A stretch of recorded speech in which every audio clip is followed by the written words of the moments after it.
Hello YouTube, welcome to Sunday in the Shop. We've been so busy we forgot to make a video. It's Saturday afternoon here and we're tired. We're cleaning this mess up. We took all our radio equipment off there. I'm going to try to find a picture when it all used to be there. And we're putting it all up there with my stereo stuff. So that's what we're doing. There's where we got our fishing rods hanging at.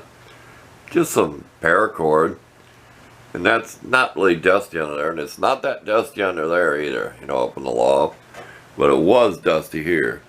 So we're taking that bike frame down. These shelves are going to go up above towards the top of the wall, and we'll use it to store our stuff on. But we have a box full of junk we've cleaned off here. We're going to reorganize, regroup, and this winter we're going to have more room inside of here. There's going to be a bunch of stuff going to my big shed.